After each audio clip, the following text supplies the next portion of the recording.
Welcome to the latest edition of Under the Brown Jacket, featuring me, Jason Collier.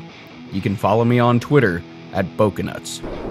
So today we're on the road and I'm joined with Peter Fuller, our VP of Biz Dev, and Mike Irwin, who's riding in the back. He's riding shotgun. He's our regional sales rep who handles a lot of the Midwest. So today we were wanting to talk. I was wanting to talk with Peter about some of the things that we're doing in our alliances program. We've got some exciting things going on there, and I'll let Peter go ahead and talk a little bit about that. And we'll chime in some interesting commentary along the way. Yeah, sure. Well, we've got relationships brewing in the file sync and share space. I know you're familiar with that, Jason. Oh yeah. So we're going to be bringing GlobalScape. They've got a product called Tapin, which is a company they just bought, and Acronis has a product called GroupLogic, which is a company they also bought. Both of those products really open up the file sync and share space to our VARs and obviously to our customers to allow really extend the HC3's high availability functionality to have high accessibility. Right. So I'm excited about that. When you're talking about file sync and share, and the best way to put this kind of is in a nutshell, it's basically Dropbox for your own company. So you've got your own Dropbox that then basically is effectively embedded runs as a virtual machine on basically on an HC3 cluster, right? Yeah, absolutely. So the trend nowadays is because of Dropbox's popularity, so many employees now have their own Dropbox account. You can get those things for free, but what it's doing for IT is that it's taking company data and it's moving it out of the jurisdiction of the IT department and into the private jurisdiction of the individual who has that free Dropbox account with a password that IT probably doesn't know about. Right. And the reason they're doing that is because people want high accessibility. They're bringing their own device into work. They want it on their Android phone or they want it on their iPad. But with the HC3 and the fact that it's a highly available platform, we can now, folks, the IT departments can regain control of that. And so when you're using Tapin or GroupLogic, the data resides on-premise, and the IT departments have control over who accesses that data and when. That's cool. It makes sense. And then, and then from that perspective too, I mean, this thing can obviously be configured where you can get access to it anywhere. So you get either like VPN in with like almost every iPhone, iPads, Androids have all got some type of VPN capability. But I guess it's also probably some like WebDAV style of interface into it as well, where you could open up some ports on the firewall and get access into it, right? Yep, exactly. And for some documents, you won't even need VPN or anything like that. You'll just be able to open the Tapin app on your phone and have direct access right in your files. So so Tapin's got these different clients that actually work with it. Do you know what platforms they've got clients for? They have clients for Android, they have clients for iOS, they've got clients for Windows and Mac. Okay. Yep. Sweet. Exactly. And then, Mike, we were talking, a little while ago. You were asking some questions about it. Are there any particular, why don't you highlight some of those customer stories that you were talking about, like what they're doing now and how this might be something that would be a good fit for them? Yeah, well, I was just kind of wondering how it's different because we have one particular customer who has two locations and they have a file server in each location. And initially they were replicating from one site to the other. And they wanted to make that data available on both sides. So what we actually ended up doing was creating an HC3 VM on both sides and then using DFS to replicate. So they actually had the syncing going on. So I'm just trying to understand what makes Tapin different from that solution. Anything you want to field on that?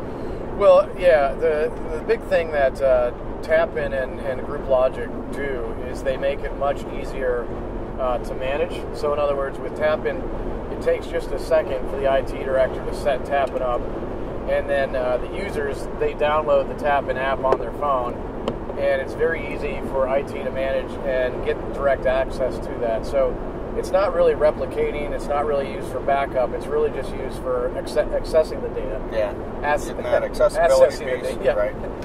Edit that out. So, it's fine. We'll leave it in the data.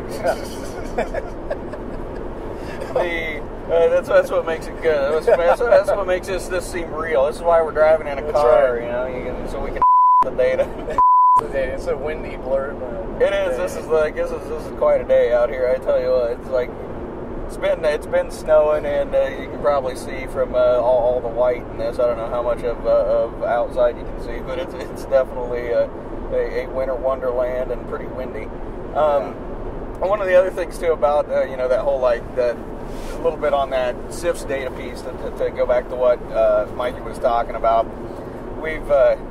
When you're setting that stuff up too, you've still got to have that granular control of the CIFS permission. So if you're setting up DFS, and how this is different is you have to have that Windows infrastructure set up to basically manage authentication and manage those specific types of shares and file accesses that you're going to do. And if you've got granular control, and also if all of your if you're basically working in a Windows environment and that Windows environment is all local, then that's a good way to actually share files. But when you've got mobile devices and you've got some mobility concerns and you've got different platforms, I mean the the iOS doing iOS, Android, any types of those, getting CIFS access is practically that's a hard thing to pull off, and something that you really can't do without software to basically hook it up and make it work. So I mean granted tap-in software, but it's really it's something that's built for specifically sharing unstructured data files. Right.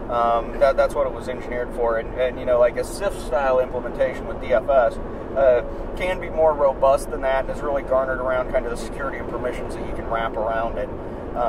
But this is just kind of like what you were saying, Peter. I mean, really, it's just about an accessibility play. I mean, it makes your data just much more accessible, easier to work with, and easier to share and get edits. I mean, giving somebody, I don't know the specifics of tap-in, but if it works like Dropbox, you can give someone access to a folder, go in there, share, and dynamically you coordinate going on those documents. But you can also do it across multiple platforms, which is something that's basically a benefit. Yeah, with the security of an on-premise solution. Right, exactly. right. Which is and it's except the cloud has its advantages. Dropbox made it a big deal, but one of the big problems with IT is knowing where your data is at and getting control of that. Right. I mean, you got a Dropbox account. Right. I'm I'm the IT director. You get hit by a truck. I'm like, oh, Peter's data. It was on the Dropbox. I'm like, crap, we can't get it. Right. Right. So it's true. Nobody knows my password to my Dropbox. Yeah. So got all sorts of scale goodies on there. So if I get hit by a bus, it's going to be trouble. We'll have a bunch of data on how the tap-in and Group Logic differ from each other. On the high level, Group Logic has a lot more security functionality. Tap-in is very easy to use, very easy to access. Group Logic is also easy to use. It's a little more robust. So for the IT company that needs more robust controls, such as being able to delete the information that's on the device or use other security protocols, Group Logic is very robust in that area. And it's their ActiveEcho product. And then tap-in is very simple to use. It's more for the generalist. It's password protected, and so there's still definitely IT control in both those products. But that's good. That's good. Those are different markets. Yeah. Those are a couple of that's some definitely kind of a good alliance. I'm looking forward to seeing how that one pans out. But that's definitely some products that make a lot of sense to run on the HC3 when you really think of what it is being an application delivery platform. Those are some good applications that we can deliver with that. So exciting stuff. Yeah, good stuff. We are going to do Kaspersky. Kaspersky is coming out. Our first security partnership. They're very excited to partner with us. They are, as you know, pretty much an agent-based security system. So just like you run Kaspersky on Windows or any machine right now, you would run it in the VM on the HC3, but it's going to be a very good partnership as well. Mm-hmm. There's a lot of exciting things going on the Alliance front, that's for sure. There's a lot going on the Alliance front.